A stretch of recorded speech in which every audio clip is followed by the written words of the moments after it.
கர்த்தருடைய பரிசுத்த நாமத்திற்கு மகிமை உண்டாவதாக. இந்த நாளிலும் யாத்திரையாகமம் 20ஆம் அதிகாரம் 5-6 வசனத்தை நம்ம தியானிக்கிறோம். 5ஆம் வசனம், என்னை பகைக்கிறவர்களை குறித்து பிதாக்களுடைய அக்கிரமத்தை பிள்ளைகளிடத்தில் 3ஆம் 4ஆம் தலைமுறை மட்டும் விசாரிக்கிறவனாக இருக்கிறேன். 6, என்னிடத்தில் அன்பு கூர்ந்து என் கற்பனைகளை கைக்கொள்கிறவர்களுக்கோ 1000 தலைமுறை மட்டும் இரக்கம் செய்கிறவனாக இருக்கிறேன்.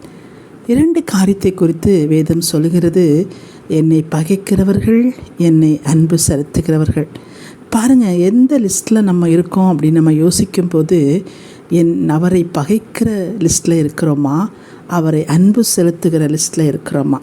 அவரை பகைக்கிறவர்களுடைய சந்ததிகளை தேவன் சொல்கிறார், 3ஆம் 4ஆம் தலைமுறையிலேயே பிதாக்களுடைய அக்கிரமங்களை விசாரித்து அவர்களை தள்ளுகிற தேவன்.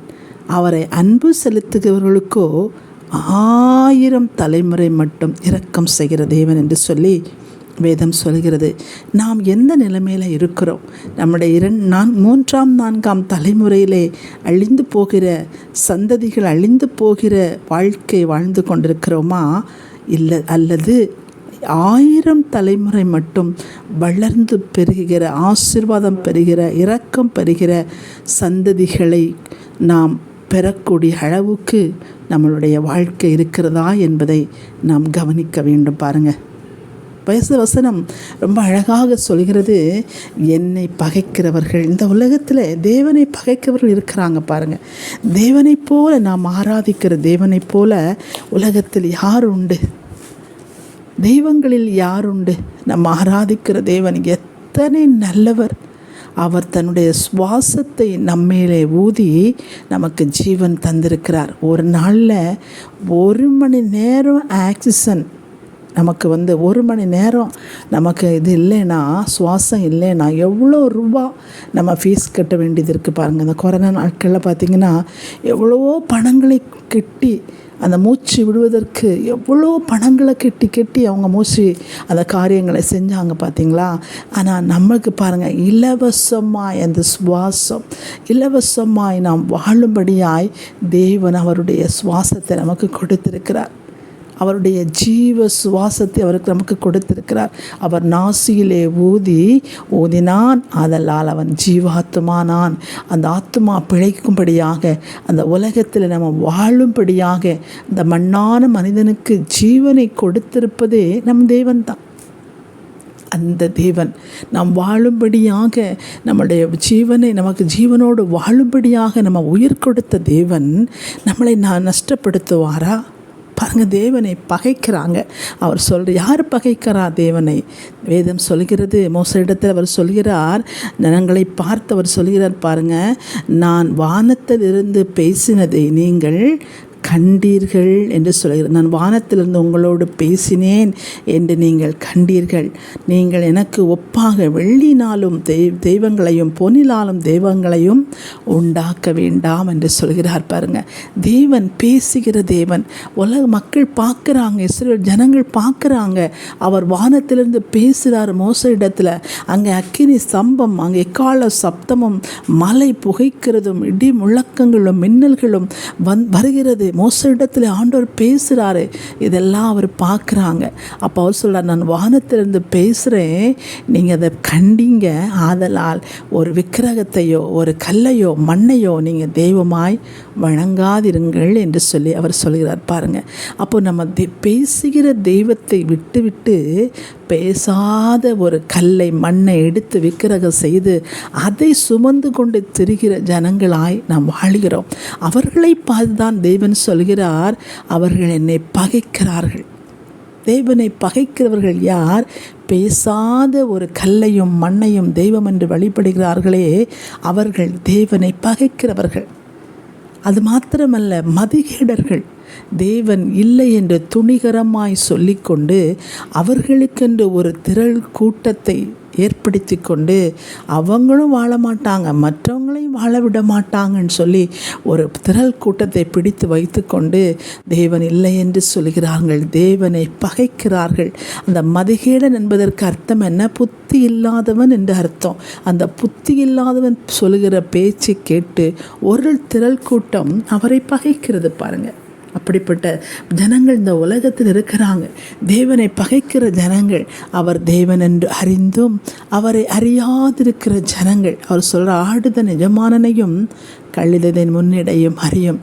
என் ஜனங்களோ எண்ணி முடியாத நாட்களாக என்னை பகைக்கிறாங்க, என்னை மறந்து போனாங்க சொல்லி வேதம் சொல்கிறது நம்ம பார்க்கிறோம். அவரை பகைக்கிறவர்கள் அவர் யார் என்று அறியாதபடி, அவருடைய நன்மை என்ன, அவர் எதற்காக இந்த உலகத்தில் மனிதனை உண்டாக்கியிருக்கிறார், எதற்காக மனிதனை அவர் தெரிந்தெடுத்திருக்கிறார் என்ற காரியத்தை அறியாதபடிக்கு அநேகர் அவரை பகைக்கிறாங்க, அவரை நிந்திக்கிறாங்க. பாருங்கள், அவரை வெறுக்கிறாங்க. தெரிந்தும் அவரை மறுதலிக்கிற, அவரை வெறுக்கிற ஜனங்கள் இருக்கிறாங்க. அதைத்தான் வேதம் சொல்கிறது, என்னை பகைக்கிறவர்களுடைய அக்கிரமத்தை அவங்க பிள்ளைகள் 3ஆம் 4ஆம் தலைமுறையில் நான் விசாரிப்பேன். தேவன் விசாரித்தாரானால் வாழ்க்கை எப்படி ஆகும் என்பதை நாம் அறிந்து கொள்ள வேண்டும். உலகத்தில் பார்க்குறோம், ஓஹோன்னு வாழ்கிறாங்க பாருங்கள். கொஞ்ச நாள்லே அடுத்த சந்ததி வரும்போது வாழ்க்கையை அவங்க அட்ரஸே இல்லாமல் போயிடுறாங்க. அந்த சந்ததியே பூமியில் இல்லாமல் போயிடுது பாருங்கள். ஏனென்று சொன்னால் தேவன் ஒருவர் உண்டென்று அவர்கள் விசுவாசிக்கவும் இல்லை, அவரை தெய்வம் என்று அறியவும் இல்லை, அவரிடத்தில் அன்பு கூறவும் இல்லை. நாம் ஏன் தேவனை பகைக்க வேண்டும்? நம் தேவன் எத்தனை நல்லவர் என்று சொல்லி நம்ம அந்த உலகத்தில் வேதத்தில் நம்ம வாசிக்கிறோம். இந்த உலக வாழ்க்கையில் நாம் படித்து கொண்டிருக்கிறோம். அவரை போல தெய்வம் உண்டோ? அவரை போல தகப்பன் உண்டோ? அவரை போல சிநேகிதன் உண்டோ? அவரை போல மணவாளன் உண்டோ? மகனே மகளே என்று ஒவ்வொரு நாளும் கூப்பிடுகிற சப்தத்தை கேட்கும்படியாய் அவர் கேட்கிற தேவன், பேசுகிற தேவன், பார்க்கிற தேவன், கண்ணீரை துடைக்கிற தேவன், நம்மளை அரவணைக்கிற தேவன், நம்முடைய வாழ்க்கையில் இருக்க வெறுமைகளை நிறைவாக்குகிற தேவன். பாருங்கள், அந்த தெய்வத்தை ஏன் பகைக்க வேண்டும்? ஏன் பகைக்க வேண்டும்? நம்மளை முத்தமிடுகிற தேவன், நம்மளை வாரி அணைக்கிற தேவன். பாருங்கள், மணவாட்டியே வா என்று அழைக்கிற தேவன், என் பிரியமே, என் ரூபவதியே என்று சொல்லி நம்மளை அணைக்கும்படியாய் அவளோடு காத்திருக்கிற தேவன். அந்த தெய்வத்தை அன்பு கூறாதபடிக்கு அந்த தெய்வத்தை பகைக்கிறவருடைய சந்ததி 3ஆம் 4ஆம் தலைமுறையிலே அழிந்து போகிறது. தெய்வ பிள்ளைகளாகிய நாம் அவர் மேலே அன்பு வைத்து, அவரை நேசித்து, அவர் கரத்தை பிடித்து, அவர் முகத்தை தேடி நாம் வாழ்வோமானால் நம்முடைய சந்ததிகள் பாருங்கள், 1000 தலைமுறை இரக்கம் பெறுகிற தலைமுறையாய் தேவன் நம்முடைய தலைமுறைகளை மாற்றுகிறார் என்று சொல்லி வேதம் சொல்லுகிறது. பாருங்கள், தாவீது ராஜாவாக இருக்கும்போது தாவீதுக்கு பின் வந்த ராஜாக்கள் அநேகரை பார்த்து வேதம் என்ன சொல்கிறது என்று சொன்னால், அவர் சொல்லுகிறார், தேவன் என்ன சொல்கிறார், உன் நிமித்தம் அல்ல, என் தாசனாகிய தாவீது நிமித்தம் உனக்கு நான் இரக்கம் செய்வேன் என்று சொல்கிறார். தாவீது தன்னுடைய வாழ்க்கையில் தேவனோடு கூட இருந்தார், தேவனை நேசித்தார். பார்த்தீங்கன்னா, அதனால் அவர் பாருங்கள், தாவீது நிமித்தம் மற்றவர்களை அவர் பாதுகாக்கிறார். தாவீது நேசித்த நிமித்தம், அன்பு செலுத்த நிமித்தம் மற்றவர்கள் பாதுகாக்கப்படுகிறார்கள். அப்போ நம்ம நேசிக்கும் போது, நம்ம தேவனை அன்பு செலுத்தும் போது நம்மளுடைய சந்ததிகள் 1000 தலைமுறை சந்ததிகள் பாருங்கள், அப்படியே ஒரு சமாதானம், இரக்கம் பெற்ற சந்ததிகளாய் அவர்கள் வாழ்கிறவர்களாய் காணப்படுகிறார்கள். இந்த உலகத்தில் நம்ம பாருங்கள், வேறு ஒன்றும் இந்த உலகத்தில் நம்ம யாருக்கும் மீதமில்லை. தேவனாகிய கர்த்தருடைய அன்பு மாத்திரம்தான். ஒருவேளை நம்முடைய வாழ்க்கையில் சின்ன சின்ன கஷ்டங்கள், வேதனைகள் வந்தால் ஆண்டவர் எங்கே இருக்காரோ அப்படின்னு சொல்ல புலம்பலாம். ஆனால் நம்ம அவரை மறக்கக்கூடாது. ஒரு வாழ்க்கையில் ஒரு நாளும் அவரை மறந்து போகிற ஒரு குணநலம் நம்முடைய வாழ்க்கையில் இருக்கக்கூடாது. அவர் நல்ல தகப்பன். அவர் நம்முடைய வாழ்க்கையில் நமக்காகவே அவர் எல்லாவற்றையும் செய்து முடித்திருக்கிறார். புதிய ஏற்பாட்டு புஸ்தகத்தில் நாம் வாசிக்கிறோம், நமக்குள்ளே அவர் வாசம் பண்ணி கொண்டிருக்கிறார். நம்முடைய தேவைகளை சந்திக்கிறார், நம்முடைய கண்ணீரை துடைக்கிறார். பாருங்கள், எல்லாவற்றையும் செய்து முடிக்கிற தேவன். அவரால் செய்யக்கூடாத அதிசயமான காரியம் ஒன்று உண்டோ என்று சொல்கிறார். என்னுடைய கரம் குறுகிற்றோ என்று சொல்கிறார். நீ ஏன் கவலைப்படுகிறாய்? நீ ஏன் அழுகிறாய்? நீ ஏன் சஞ்சலப்படுகிறாய் என்று சொல்லி நம்மளை விசாரிக்கிற ஒரு நல்ல தகப்பன். பாருங்கள், அந்த நல்ல தகப்பனோடு நாம் இணைந்து கொண்டோம் என்று சொன்னால் நம்முடைய வாழ்க்கை மாத்திரமல்ல, நம்முடைய சந்ததிகள் 1000 தலைமுறைக்கும் ஆசீர்வாதத்தை பெறுகிறவர்களாய் காணப்படும். இன்றைக்கு நம்ம ஒரு வேளை கஷ்டப்படலாம். பாருங்கள், இன்றைக்கு ஒரு வேளை நம்முடைய காரியங்களை நம்மளுடைய ஆதி பெற்றோர்கள் செய்த காரியத்தினால கூட நம்முடைய வாழ்க்கையில் சிறு சிறு ஆசீர்வாத குறைவுகள் காணப்படலாம். ஆனால் நம்ம தேவனை நேசிக்கும் போது, நம்முடைய வாழ்க்கையில் தேவனோடு கூட நடக்கும்போது, நம்மளை பின்பற்றி வரும் சந்ததிகள் 1000 தலைமுறைக்கும் ஆசீர்வாதத்திற்குரியவர்களாய் அவர்கள் வாழ்வதை நம்ம பார்க்கலாம், நம்ம கேட்கலாம். நம்முடைய நாமங்கள் இந்த பூமியிலே தேவனாலே பெருமைப்படக்கூடிய அளவுக்கு தேவன் நம்மளை மாற்றுவார் என்று சொல்லி நாம் இந்த வேதத்திலிருந்து அதெல்லாம் தெய்வ பிள்ளைகளாகிய நாம் தெரிந்து கொள்ள வேண்டியது என்ன? அவரை பகைக்கிறவர்களாய் அல்ல, அவரை நேசிக்கிறவர்களாய், அவரை அன்பு செலுத்துகிறவர்களாய், பணத்துக்காக பொண்ணுக்காக பொருளுக்காக மாத்திரமல்ல, அவரை உண்மையாய் நேசிக்க. அவர் சொன்னது போல அவருடைய வசனம் என்ன சொல்கிறது?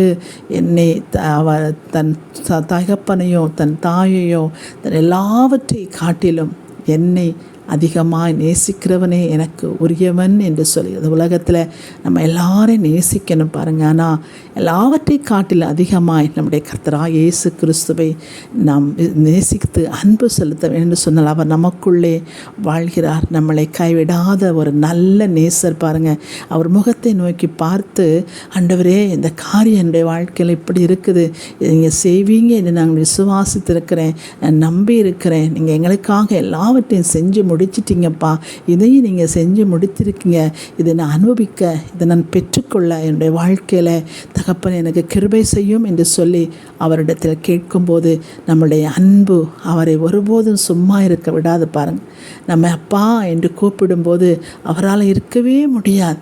அவர் சொல்கிறாரு, நீயே அப்பான்னு கூப்பிடும்போது இறங்குறியே, அப்போ நான் எப்படிப்பட்டவன், நான் நல்ல தகப்பனல்லோ என்று சொல்கிறார். பொல்லாதவனாகிய நீயே உன் பிள்ளை கூப்பிடும்போது இறங்குகிறையே, அப்போ நான் நல்ல தகப்பன் இறங்காதிருப்பேனோ என்று சொல்கிறார். உண்மையிலே அவரை அன்பு கூர்ந்து அவருடைய சப்தத்தை கேட்க, அவரோடு பேசி, அவரோடு கிட்டி சேர்ந்து, அவரை நேசித்து காரியங்களை நாம் செய்யும்போது நாம் மாத்திரமல்ல, நம்முடைய சந்ததிகளும் 1000 தலைமுறைக்கும் இரக்கம் பெறும் என்பதை நாம் அறிந்து அவரை நேசிக்க நாம் இன்னும் அதிகமாக முயற்சி செய்வோம். கர்த்தர் தாமே உங்களுக்கு உதவி செய்வாராக. ஆமேன்.